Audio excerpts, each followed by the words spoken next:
श्री जगदीश प्रसाद गुप्ता छत्तीसगढ़ शासन में chief engineer के पद से रिटायर होने के बाद श्री द्वारिका महाराज स्मृति न्यास के तत्वाधान में श्री द्वारिकाधीश एवं बागेश्वर महादेव मंदिर का वर्ष 2005 में अपने पुत्रों इंजीनियर कुंजन गुप्ता और भुवन गुप्ता के सहयोग से अवंती विहार रायपुर छत्तीसगढ़ में निर्माण करवाया। श्रीमद् भागवत कथा, राम कथा, गीता तत्व, वेदांत आदियों के तात्पर्य को व्यासपीठ से कहने के कारण इन्हें शब्दों द्वारा आचार्य श्री जगदीश भी कहा जाता है।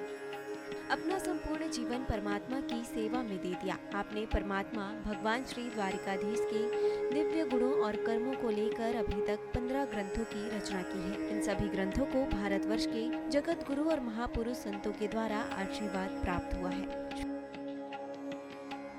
इनमें से श्वेता स्वरूप उपनिषद, श्री राम कथा अमृत से अनमोल, मुंडक उपनिषद, कथा उपनिषद, सरलतम बोध, इन पुस्तकों पर उनके सारे प्रवचन यूट्यूब पर अपलोड कर दिए गए हैं। किताबों का नाम डालकर लिंक ओपन करके आप उसका आनंद उठा सकते हैं।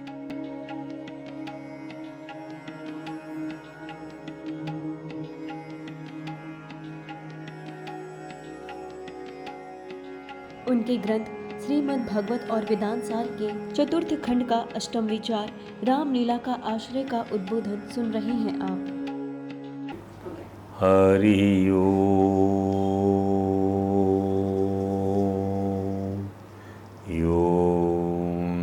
सच्चिदानंद रूपाय विश्वोत्पत्त्यादिर्हेतवे तापत्रय विनाशाय श्रीकृष्णाय वयं नमः।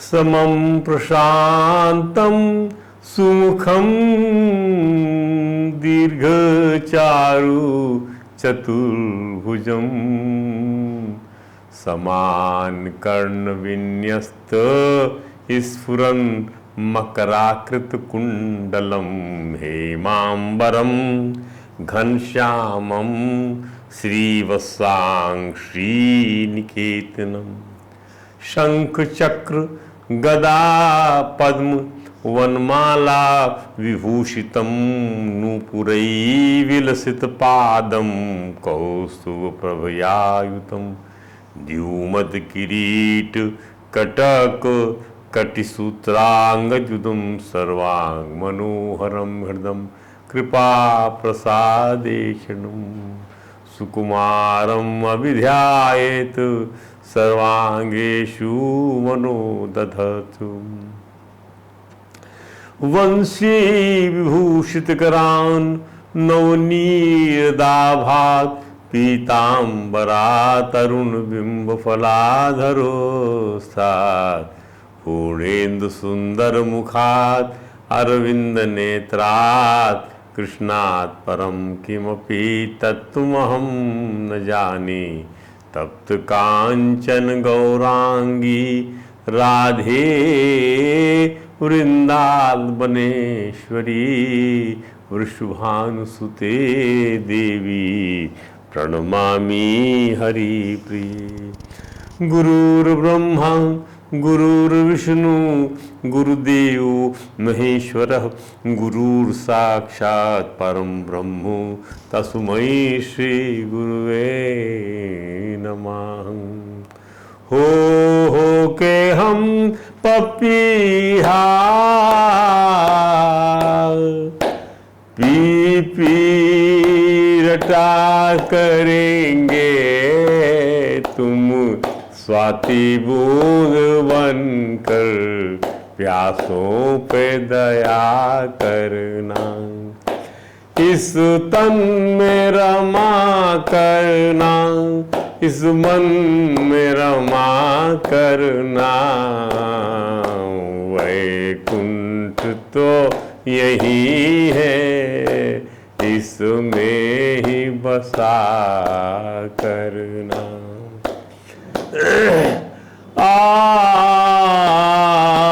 हम मोर बन के मोहन ना चा करेंगे वन में। हम मोर बन के मोहन नाशा करेंगे वन में, तुम श्याम घटा बनकर उस बन में उठा करना, इस तन में रमा करना, इस मन में रमा करना। हम राधे श्याम तुमको इस जग में निहारेंगे, तुम दीन बंधु बनकर दीनों पे दया करना, इस तन में रमा करना, इस मन में रमा करना। हरे राम राम राम हरे हरे, हरे कृष्ण कृष्ण कृष्ण हरे हरे। बोलिए परात्पर परम त्रिलोकी नाथ भक्तवांछा कल्पतरु भक्त वत्सल कृपण वस्त्र शरणागत वत्सल भगवान श्री द्वारकाधीश महाराज की जय। भगवान श्री बांके बिहारी लाल की जय। भगवान श्री राज बिहारी लाल की जय। भगवान राधा दामोदर नाथ की जय। भगवान श्री राधा कृष्ण सरकार की जय। श्री सद्गुरु भगवान की जय। समस्त गुरु भगवान की जय। श्री चैतन्य महाप्रभु जी महाराज की जय। देवर्षि नारद जी महाराज की जय। भगवान श्री व्यास जी महाराज की जय और परम भागवत भगवान श्री सुखदेव जी महाराज की जय। जय श्री राधे, जय जय श्री श्याम। आइए भगवान कृष्ण की दिव्य लीलाओं का विवेचन करें, उसका आनंद लें। क्यों आनंद लें, क्यों विवेचन करें? इसलिए कि साधर्म्यता प्राप्त यदि हो जाए परब्रह्म के साथ में तो इससे बढ़कर जीव की सफलता कुछ भी नहीं है।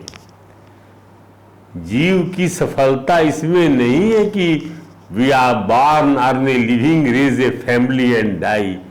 जीव की सफलता इसमें है कि अपने स्वरूप का उसको बोध हो जाए जो वो भूला हुआ है। तो भूला हुआ होता है जो अपने स्वरूप को, अर्थात ही परमात्मा का वो अंश है, उसके अंदर में जितने गुण हैं परमात्मा की ही हैं, तो वह जितने गुण जो परमात्मा के हैं वह गुण जो है भूल जाता है, फलस्वरूप उसको बंधन प्राप्त होता है, बंध जाता है। जैसे कोई कैदी संसार में बांध दिया जाए तो बंध, आप कुछ नहीं कर सकते, वैसे वो भी जो है बंध जाने के उपरांत में वह परमात्मा को प्राप्त नहीं कर पाता, बंध गया। वो चाहे किससे बंध गया, उसको अपने रूप की विस्मृति हो गई, वो भूल गया कि मैं भगवान का अंश हूं। उसको क्या लगने लगा कि जो कुछ है शरीर ही है, वो भूल गया। क्या उसको देह ही, शरीर ही सब कुछ समझ में आ रहा है, शरीर को ही सब कुछ समझ रहा है, इंद्रिय को सब कुछ समझ रहा है कि यदि ये मुंह नहीं हो तो मैं खाऊंगा कैसे, पीऊंगा कैसे। और प्राणाध्यास, ये प्राण नहीं होगा तो जीऊंगा कैसे, अंतःकरणाध्यास, ये सब जितने अध्यास माने क्या, अध्यास माने असत्य को सत्य मानना, यही तो अविद्या है। अरे ज्ञान नहीं है इसको, असत्य को सत्य मान रहा है, जो चीज नहीं रहने वाली उसको रहने वाली मान रहा है, अनित्य को नित्य मान रहा है, भगवान की वस्तु को जगत की मान रहा है। देहाध्यास का मिथ्या अहंकार ही जीव को बड़ा स्वरूपवान, विद्यावान, संपत्तिवान मानने के लिए बाध्य करता है। उसके लिए देह ही सब कुछ है। ध्यान दीजिए, इसका बड़ा सुंदर वर्णन अभी हम करते हुए आए हैं। क्या कि देखो, देह के प्रति जो आपको लगाव है, वह लगाव वैसा नहीं है जैसा आपको अपनी आत्मा के प्रति है।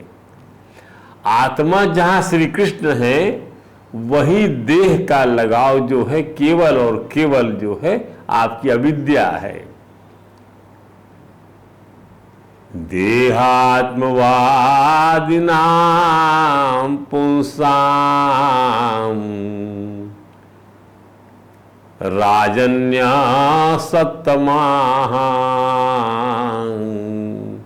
देहो अपि ममता भाग न चयेत ननु नहीं तम। शरीर जितना प्यारा है, जो देहातवादी लोग हैं, इस देह को सब कुछ मानने वाले, वो शरीर जितना प्यारा है उतना शरीर के साथ जितने लोगों का संबंध बनता है, जितने लोगों का, जिस चीज का, जिस वस्तु का, जिस व्यक्ति का, जिस रिश्ते का संबंध बनता है, उतना प्यारा लगता नहीं। अपना शरीर बहुत प्यारा लगता है। देह आतवादी नाम पुंसाम राजन्या सत्तमा, ये परीक्षित जी को सुखदेव जी ने समझाया, जो अभी हमने अघासुर वाले प्रसंग में देखा इसी चीज का। और लेकिन वो देह के प्रति जो लगाव है वो भी ममता अवलंबी है, क्योंकि जब वो शरीर क्षीण होता है तो जीवन की आशा बनती किससे? आत्मा की अमरता से जीवन की आशा बनती है। तो इसी देहाध्यास को का रूपी धनकासुर का बलराम जी ने वध किया। जीवात्मा अपने चैतन्य निस्वरूप में प्राकृतिक असत्य वस्तुओं का आरोपण करता है। जीवात्मा अपने चैतन्य नित्य स्वरूप में, मेरा स्वरूप चैतन्य है, नित्य है, उसमें मैं आरोपण कर रहा हूँ किसका? अपने शरीर का, कि वो शरीरधारी, मैं शरीर मेरा है, लेकिन मैं शरीर नहीं हूँ। मुख्य शरीर इंद्रियों का आरोपण करता है जीवात्मा, अशरीरी होकर शरीर कल्पना करता है। ये सब मन और माया का कार्य है। जीवात्मा के चिन्मय स्वरूप में इसी का औपाधिक आरोपण होने पर जीवात्मा के चिन्मय स्वरूप में ये टाइटिल का जो इम्पोजिशन होता है कि मैं फला हूँ, मैं ठिकाना हूँ, मैं इसका हूँ, मैं उसका हूँ, ये मेरी है, वो मेरा है, लाइक दैट, इसी वही अध्यास कहलाता है। ये वेदांत की भाषा है। अध्यास बड़ा महत्वपूर्ण है। अध्यास का ही नहीं बोलूँ, अध्यास को तो हटाना है। इन सब अध्यासों को नष्ट कर आत्मदर्शन कराने के लिए भगवान की दिव्य लीला कथा है। ठाकुर जी की दिव्य लीला कथा अध्यास का उन्मूलन करने के लिए है। बकवास का, अविद्या का, माया का, असत्य का, अनित्य का, अपवित्र का, अवगुंठन का, उसका सबका उन्मूलन करने के लिए क्या है? भगवान की लीला, दिव्य लीला। इसी में वो ताकत है, इसी में वो सामर्थ्य। कोई कथा कर्पूर कथा नहीं, फिल्म की स्टोरी नहीं है कि 3 घंटे आपका मन का रंजन, ये आत्मा का रंजन है। अब काली दमन की लीला शुरू करते हैं। ये ध्यान से समझिए, इसको उसी भाव से लीजिए कि प्रभु की लीला है। ऐसी लीला से क्या अर्थ निकलेगा? काली मरेगा सही, तो काली कौन है? काली वही है जो अध्यास है, जिसके अंदर में शरीर का अध्यास, मैं काली हूँ, मेरे अंदर में इतना विष भरा पड़ा है कि जहाँ फूंक दूँ वो जहर हो जाए, कोई रह नहीं सकता यदि मैं इतना प्रभु करूँ। वो पूरी यमुना का राजा समझता है काली अपने आप को। आप क्या समझते हैं? काली भी इसी प्रकार की मेंटालिटी से ग्रस्त था। यमुना जी में काली नाग का एक कुंड था, उसका जल काली नाग के विष की गर्मी से खौलता रहता था। इतना जल खौलता था, इतना गर्म था वह सर्प का जहर कि उस जहर की गर्मी से पानी खौलता था। It gets boiled. कितना जहर होगा सोचे, कितनी गर्मी में पानी खौलने 100 डिग्री चाहिए कम से कम। 100 डिग्री तो ऑटोमेटिकली बना देता था काली। ये राजा सरी का रहता था काली। काली पानी का राजा था, पानी का राजा। आओ किसको आना यहाँ पर, किसी की मजाल है कि मेरे साम्राज्य में प्रवेश कर सके, झुलस जाएगा वो। यहाँ तक कि उसके ऊपर उड़ने वाले पक्षी भी झुलस कर गिर जाया करते थे। ध्यान दीजिए, भगवान सुखदेव जी ने कहा क्या, ये कथा भागवत की जो है अद्भुत कथा है, लीला कथा भगवान की। लगता है इसको गाते ही रहे, सुनते ही रहे लगता है। अब देखिए क्या कहा,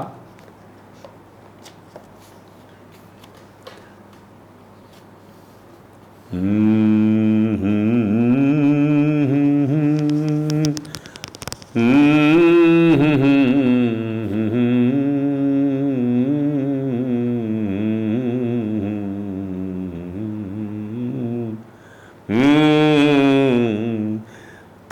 चंड वेग विश्वीर में वीर्यमवेक्षतेन तम चंड वेग विश्वीर्यमवेक्षतेन दुष्टां नदीं च खल संयमनावतारः तम चंड वेग विश्वीर्यमवेक्षतेन दुष्टाम नदीं च खल संयमनावतारः कृष्णः कदम्बाधिरुह्य ततोत्तुङ्गमास्फोट्य गाढरसनो नपतत् विशोदे। भगवान का अवतार खल संयमन अवतारः, खलों की के वध करने के लिए, उनका दमन करने के लिए होता। खल संयम अवतार रहा। जब उन्होंने देखा काली नाग के विष का बड़ा भयंकर वेग है, तमचंड वेग विष वीर्यम अवेक्ष देखा उन्होंने, तेन दुष्टाम नदीम च, और तेन उसके द्वारा नदी दूषित हो रही है, दुष्टाम नदीम च, और वही उसका भयानक बल है। इस कारण मेरे विहार के लिए यमुना नदी का जल, कीड़ा जल भी दूषित हो गया है। कदम अभिरूह्य ततोवति तुंगमास्फोट्य हो गया। तब भगवान श्री कृष्ण ने कमर में फेंटा कसा, गाढ़ सनो नपद विशोदे, एक बहुत ऊंचे कदम के वृक्ष पर चढ़ गए और डाइव मारना बोलते, उसको डाइव मारते, कदम ऐसे झट से जाना है।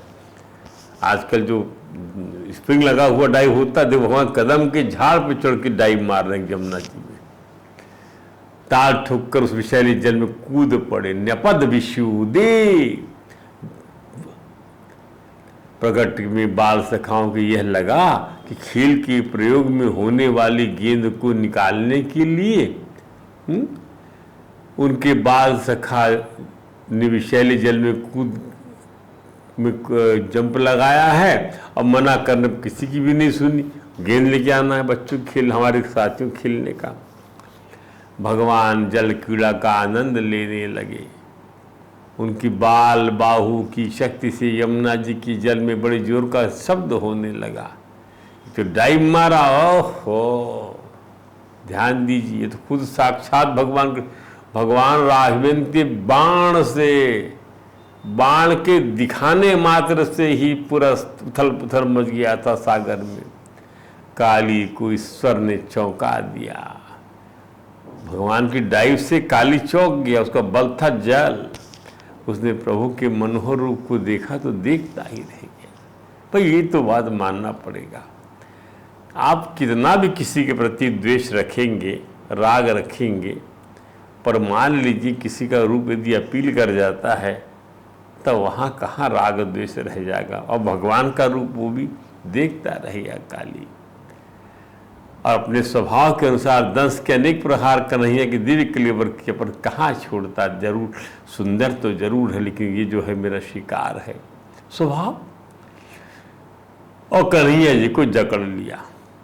तम नाग भोग परवीतम अदृष्ट चेष्टम आलोक्य तत्प्रिय सखा पशुपा वृषारता कृष्णेर्पितात्मसुहृदर्थ कलत्र कामा दुखानुशोक भय मूल धियो निपेतु गावो वृषा वस्तर्यः क्रंदमाना सुदीक्षिता कृष्णेन तीक्षणा भीतारुदत्यैव तस्थिरे। भगवान श्री कृष्ण नाग पास में बंद कर निश्चेष्ट हो गए। यह देखकर उनके प्यारे सखा ग्वाल बाल बहुत ही पीड़ित हुई और उसी समय दुख पश्चाताप भय से मूर्छित गिर पड़े पृथ्वी पर। आज तत्प्रिय सखा पशुपा विषारता कृष्णे अर्पितात्म सुहृद सुहृदर्थ कर्त कामा, क्योंकि उन्होंने अपने शरीर, सुहृद, धन संपत्ति, स्त्री पुत्र, भोग, कामना सब कुछ भगवान कृष्ण को समर्पित कर रखा था। ध्यान दीजिए, प्रभु का जब वेग आता भाव का तो कुछ भी बड़ा मुश्किल है सहना उसको। गाय बैल बछिया और बछड़े बड़े दुख से डकारने लगे, श्री कृष्ण की ओर ही उनकी टकटकी बंद रही थी। वे डर कर इस प्रकार खड़े हो गए मानो रो रहे हों। उस समय उनका शरीर हिलता डुलता नहीं था। माता यशोदा अपने लाडली लाल के पीछे कालिया दह में कूदने ही जाए। ता कृष्ण मातरम अमत्य अनुप्रविष्टाम तुल व्यथा समुद्रीय सुचहा स्रवंत्या तास्तावत प्रिय कथा कथयंता सन कृष्णानने अर्पित दिशो मृतक प्रतीका। गोपियों ने पकड़ लिया, उनकी आंखों में आंसू झड़ी लगी हुई थी। कृष्णानने अर्पित दिशो मृतक प्रतीका, गोपिकाएं तो मुर्दा की तरह जमीन पर गिर गई। भगवान के सब कुछ इन्होंने समर्पित कर दिया है। कृष्ण प्राणात निर्विशतो नंदादीन वीक्षतम हृदम प्रत्यषेधत सा भगवान रामा कृष्णानुभावित। नंद बाबा तो कन्हैया को बचाने के लिए काली दह में घुसने लगे। तब बलराम जी ने कृष्ण जी की अनंत शक्ति का ध्यान कर किसी प्रकार सभी को समझाया बुझाया। भगवान रामा कृष्णानुभावित प्रतिषेधत।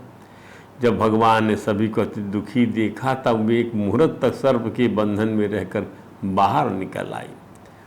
भगवान श्री कृष्ण ने अपने से इतना फुला लिया कि काली का बंधन टूट गया और वह क्रोध से आग बबूला होकर प्रत्याक्रमण करने लगा। तब भगवान उसके फनों पर पैतरा बदल बदल नृत्य करने लगे। अपने पैरों से नृत्य की ताल में छोड़ करते कलापूर्ण नृत्य करने लगे। क्या पूछना है। आकाश पर सभी देव देवता सिद्ध चारों ने ढोल नगाड़े के साथ क्यों त्रिभुवनपति नृत्य कर रहे हैं। सर्प पर, पृथ्वी पर नहीं, सर्प के फन पर नृत्य कर रहे हैं भगवान। क्या बड़ी बात है। सुंदर सुंदर गीत गाने लगे वो लोग भी। तो भगवान के इस अद्भुत आर्केस्ट्रा, अलौकिक आर्केस्ट्रा बजने लगा नभमंडल में। समझिए इस बात को आप लोग। तांडव नृत्य से काली के फण बने भगवान के संकल्प से सृष्टि चलती है। इसका अर्थ ये है 36 भिन्न भिन्न हो गए। जिस सिर को वह नहीं झुकाता था उसी से भगवान ने अपने नृत्य से कौशल से उसके फण को रौंद डाला। अपने पति की दशा को देखकर जो है नाग पत्नियां वहां पर अभ्यर्थना करने आ गई। उनकी अभ्यर्थना का सार आप समझते हैं।